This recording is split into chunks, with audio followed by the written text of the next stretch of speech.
Hi guys, आप लोगों का फिर से मेरे यूट्यूब चैनल पर स्वागत है और मैं उम्मीद करता हूँ कि आप स्वस्थ होंगे, मस्त होंगे। तो आज हम लोग पढ़ने वाले हैं फिजिक्स वाले सेक्शन में प्रकाश वाले चैप्टर को, लाइट चैप्टर को हम लोग पढ़ेंगे और देखेंगे। इसको हम लोग क्वेश्चन आंसर फॉर्मेट में पढ़ने वाले हैं। इसमें हम लोग पहला क्वेश्चन देखते हैं। प्रकाश की किरणों की प्रकृति होती है तरंग और कण, दोनों प्रकृति की ये व्यवहार करते हैं। प्रकाश की जो किरणें होती हैं वह तरंग प्रकृति की होती हैं और कण प्रकृति की भी होती हैं। जैसे कण प्रकृति में फोटान जो होता है, फोटान जो कण होता है वह ऊर्जा का एक बंडल होता है, तो वह कण प्रकृति को प्रदर्शित करता है, जबकि तरंगें जो होती हैं वो कहीं न कहीं प्रकाश को भी प्रदर्शित करती हैं। फिर हम लोग दूसरा देखते हैं। इसमें प्रकाश सीधी रेखा में चलता प्रतीत होता है क्योंकि प्रकाश का तरंगदैर्घ्य बहुत छोटा है। प्रकाश का तरंगदैर्घ्य छोटा होने की वजह से यह एक सीधी रेखा में चलता हुआ प्रतीत होता है। इसमें हम तीसरा देखते हैं। कास्मिक किरण, प्रकाश तथा ध्वनि तरंगों में वह जिसका वेग, ये वेतन नहीं है, वेग अधिक होगा, तो प्रकाश का वेग अधिक होता है। फिर हम इसमें चौथा देखते हैं। प्रकाश का वेग अधिकतम होता है निर्वात में, यानी कि खाली जगह में, हवा भी ना हो, ऐसी स्थिति में निर्वात में प्रकाश का जो वेग होता है वह अधिकतम होता है। फिर हम इसमें पांचवा देखते हैं।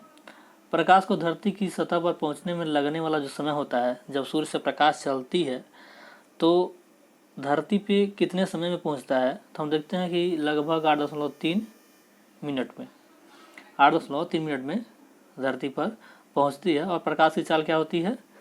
3 × 10⁸ मीटर प्रति सेकेंड। इसे चाल से चलती है 3 × 10⁸ मीटर प्रति सेकेंड के चाल से चलती है और समय कितना लेती है? लगभग 8.3 मिनट। फिर इसमें हम छठवां देखते हैं। प्रकाश तरंगों के वायु से कांच में जाने पर जो चर प्रभावित होते हैं वे हैं, मतलब जो चर वेरिएबल्स जो हैं जो प्रभावित हो जाते हैं, तो इनके तरंगदैर्घ्य बदल जाते हैं और साथ साथ वेग जो होता है वह बदल जाता है। जब प्रकाश एक माध्यम से दूसरे माध्यम में जाता है तो अपरिवर्तित रहती है क्या? उसकी आवृत्ति। प्रकाश को अगर हम ठोस से, सघन से विरल में ले जाएं तब भी आवृत्ति वही रहेगी, और विरल से सघन में लाएं तब भी आवृत्ति वही रहती है। तो आवृत्ति में कोई परिवर्तन नहीं होता, जबकि वेग और तरंगदैर्घ्य में परिवर्तन हो जाता है। फिर हम इसमें आठवां देखते हैं। जब प्रकाश की किरण सघन माध्यम से विरल माध्यम में गमन करती है तो इसकी चाल बढ़ जाती है तथा अविलंब से दूर हट जाती है। जैसे अगर हम बात करें, ये सघन माध्यम है, मान लीजिए हम सघन माध्यम, जब प्रकाश की किरण सघन माध्यम से विरल माध्यम है, मान लो हम इसे प्रकाश डाले, मान लो एक अभिलंब है तो इधर जाती है, इधर नहीं आती है। तो ये जो है विरल माध्यम में जब जाता है तो अभिलंब से जिस तल पर पड़ता है वहीं से हम लोग अभिलंब खींचते हैं, तो अभिलंब से क्या होता है? ये दूर जाता है।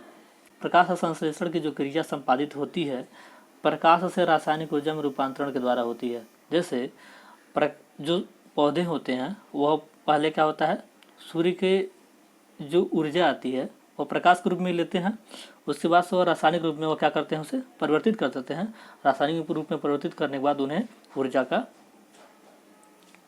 ऊर्जा प्राप्त होता है। फिर हम इसमें 10वां देखते हैं। प्रकाश और सजावट तथा विज्ञापन के लिए विसर्जन नलिका में प्रयुक्त होने वाली गैस है नियान। और इसमें 11वां देखते हैं। साबुन के पतले झाग में चमकदार रंगों का बनना परिणाम है इसका बहुलित परावर्तन और व्यतिकरण का।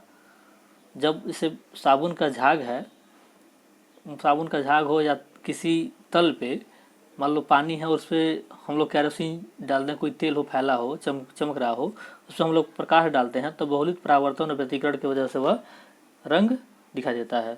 फिर हम देखते हैं इसमें 12वां। पूर्ण आंतरिक परावर्तन होता है जब प्रकाश जाता है हीरे से कांच में। हीरे से जब कांच में जब प्रकाश जाता है तो पूर्ण आंतरिक परावर्तन की घटना घटती है।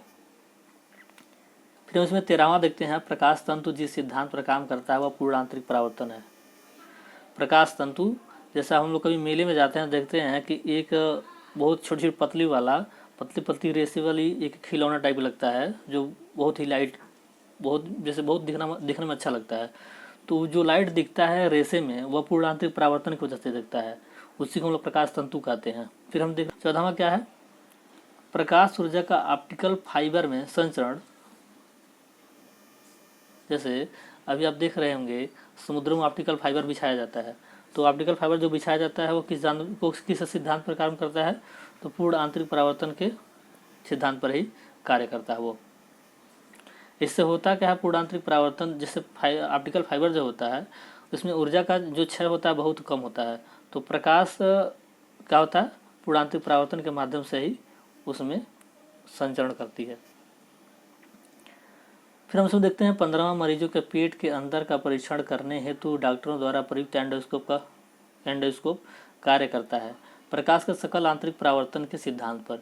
एंडोस्कोप वह यंत्र होता है जिसमें, अगर हम बात करें कि पेन जो होता है, पेन मान लो पेन है और उसके आगे वाले सिरे पे अगर हम कैमरा लगा दें और प्रकाश की व्यवस्था करते हैं तो ऐसा ही कुछ दिखने वाला एंडोस्कोप होता है, ठीक। और प्रकाश के सकल आंतरिक परावर्तन के सिद्धांत पर क्या करता है, काम करता है वो। फिर हम देख रहे हैं इसमें 16वां, मृग मरीचिका। मृग मरीचिका मतलब वो जो रेगिस्तान में जो मरीचिका दिखती है, यह मृग तृष्णा का कारण है प्रकाश का पूर्ण आंतरिक परावर्तन। जैसे हम लोग जब होता क्या, बहुत धूप हो, आप थार के रेगिस्तान में चाहे सहारा के रेगिस्तान में चले जाओ और बहुत दूर खड़े होकर देख रहे हो किसी चीज़ को, तो ऐसा लगता है कुछ वस्तु का जो प्रतिबिंब है उल्टा हो या बहुत बड़ा बनता दिखाई देता है। साथ साथ उसके बगल में ऐसा लगता है कि एक समुद्र सा तल बिछा हुआ है, समुद्र दिख रहा है, लेकिन वो वास्तव में ऐसा नहीं होता है। तो पूर्ण आंतरिक परावर्तन की वजह से वो कन्फ्यूजन आपको उत्पन्न होता है। एक कटा हुआ हीरा, यह नहीं है एक है, एक कटा हुआ हीरा चमकता है, तो पूर्ण आंतरिक परावर्तन के कारण। जैसे हीरा हो और खूब बढ़िया से उसे तराशा गया हो और उसमें हम प्रकाश डालें तो ऐसा लगता है कि उसमें कई तलें होती हैं, छोटी छोटी तलें होती हैं, तलों की वजह से प्रकाश का परावर्तन बार बार होता है, तो उसमें हम पूर्ण आंतरिक परावर्तन की प्रक्रिया घटती है जिससे उसमें चमक दिखाई देता है, चमकने लगता है वो। इसी वस्तु के द्विमीय प्रतिरूप, जैसे थ्री डायमेंशनल प्रतिरूप को अंकित तथा पुनरावृत्त करने की तकनीक का नाम है होलोग्राफी। यानी कि होलोग्राफी की वजह से हम लोग, होलोग्राफी के सहयोग से हम लोग 3D प्रतिबिंब को हम लोग बना सकते हैं। फिर हम इसमें 19वां देखेंगे, अरवोन प्रभाव का प्रकाश की उन किरणों से संबंध है जो आर पार जाती हैं, यानी कि जो जाने में सक्षम होती हैं, यानी कि सभी पारदर्शी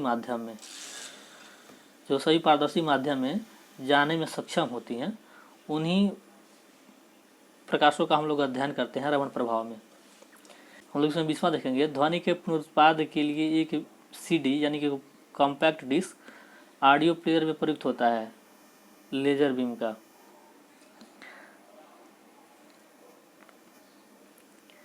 फिर हम इसमें 21वां देखेंगे, जब एक CD सूर्य के प्रकाश में देखी जाती है तो इंद्रधनुष के समान रंग दिखाई पड़ते हैं। इसकी व्याख्या की जा सकती है परावर्तन एवं विवर्तन की परिघटना के आधार पर। जब सूर्य का प्रकाश, जैसे अगर हम मान लो CD है जो गोल वाला चक्का होता है, बीच में होल होता है, उसको लेकर के हम सूर्य के प्रकाश में जाएं तो अगर सूर्य का प्रकाश जो उस तल पे पड़ती है, जो चमकीला फेस होता है, तो बहुत ही ऐसा लगता है कि रेनबो टाइप का, जैसे 7 रंग दिखाई देती हैं, विविगोड टाइप की। तो वो जो 7 रंगें दिखाई देती हैं उसमें परावर्तन विवर्तन की परिघटना की वजह से ही वो दिखाई देती हैं। तो कभी कभी क्वेश्चन पूछ देता है कि परावर्तन विवर्तन की परिघटना के कारण मतलब CD का जो रंग होता है कैसा दिखाई देता है, तो रेनबो की तरह से। फिर उसमें 22वां देखते हैं, दूरदर्शन के संकेत एक निश्चित दूरी के बाद नहीं मिल सकते क्योंकि पृथ्वी की सतह वक्राकार है। वक्राकार होने की वजह से होता क्या, वक्राकार मतलब थोड़ा सा टेढ़ा मेढ़ा गोल टाइप का होता क्या है, जैसे जो जब इस तरह से आकृतियाँ होती हैं तो जो संकेत होते हैं, दूरदर्शन के जो संकेत होते हैं वह बहुत ही स्पष्ट रूप से पहुंचने में असमर्थ या असक्षम होती हैं, जिस वजह से हम लोग हमेशा और हर जगह सिग्नल नहीं प्राप्त कर पाते हैं। फिर इसमें 23वां देखेंगे, दूरदर्शन प्रसारण में श्रव्य संकेतों का परीक्षण करने के लिए प्रयुक्त तकनीक है आवृत्ति मॉडुलन। दूरदर्शन प्रसारण में श्रव्य संकेत यानी जो सुनाई देने वाले जो संकेत हैं उनका परीक्षण करने के लिए जो प्रयुक्त तकनीक होती है उसे हम आवृत्ति मॉडुलन कहते हैं। दृष्टि पटल यानी कि रेटिना पर जो चित्र बनता है वह वस्तु से छोटा व उल्टा होता है। जो आँख होती है हम लोगों की, उसमें एक रेटिना होती है। जब हम लोग किसी वस्तु को देखते हैं, मान लो आपके सामने कुछ रखा हो, उसको देखोगे आप, तो आपको भले पता चला ना चले, लेकिन वो एक साइंटिफिक रीजन है, वो दिखता है, आँख में उसी फिल्म बनती है कि वस्तु से छोटा व उल्टा होता है जो सामने वाली वस्तु होती है, वो जब आप जिसको देखते हो। अभिनेत्र लेंस द्वारा किसी वस्तु का जो प्रतिबिंब रेटिना पर बनाया जाता है, वह होता है उल्टा तथा वास्तविक। क्या होता है? वास्तविक तो होगा, लेकिन क्या होता है? उल्टा होता है। रेटिना पे जो हम लोग चित्र बनाते हैं।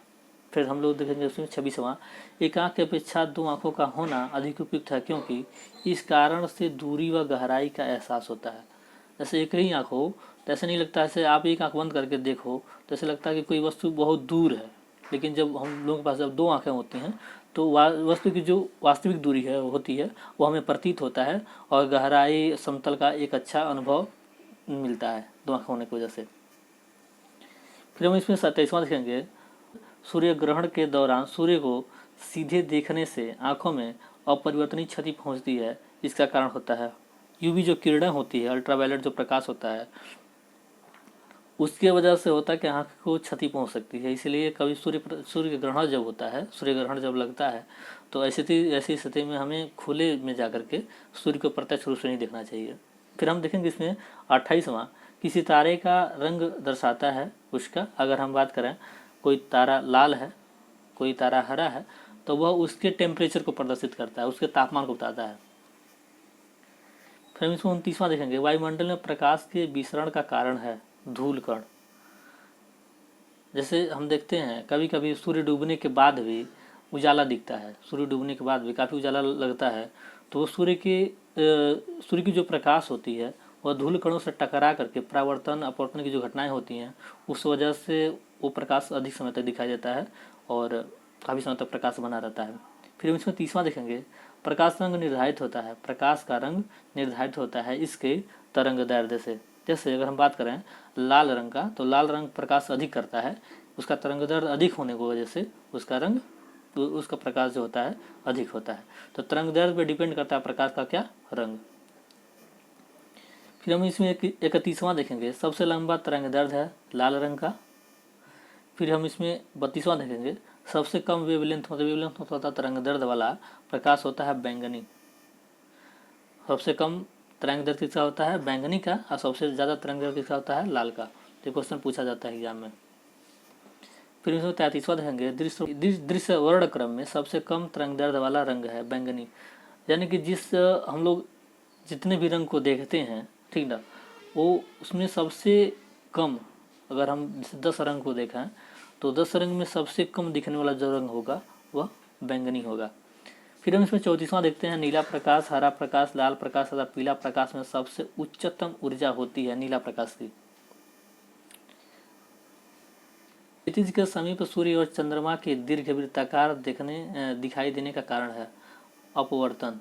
क्षितिज मतलब जो सूर्य डूब रहा हो या सूर्य जब निकल रहा हो, तो ऐसी स्थिति में अपवर्तन की वजह से उसकी जो आकृति होती है वह दीर्घवृत्ताकार दिखाई देती है। फिर हम इसमें 36वां देखेंगे, सूर्य के प्रकाश के अदृश्य भाग से प्रकाश संश्लेषण किया जाता है कुछ बैक्टीरिया के द्वारा। कुछ बैक्टीरिया होती हैं सूर्य के प्रकाश के अदृश्य भाग से प्रकाश का संश्लेषण किया जाता है, तो कुछ बैक्टीरिया के द्वारा।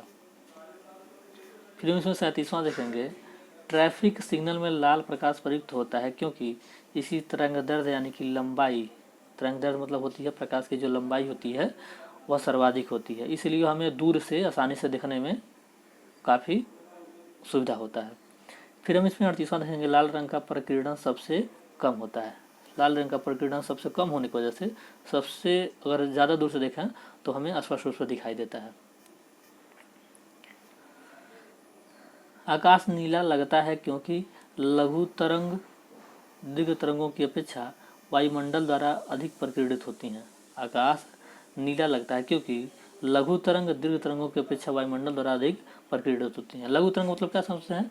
लघु तरंग मतलब जो लघु तरंग दैर्ध्य जिनकी है, जैसे अगर हम बात करें बैंगनी का या नीले का, तो इनका जो प्रकीर्णन होता है सबसे अधिक होता है, जबकि जो सबसे अधिक तरंगदैर्ध्य वाला जो प्रकाश होता है उसका प्रकीर्णन सबसे कम होता है।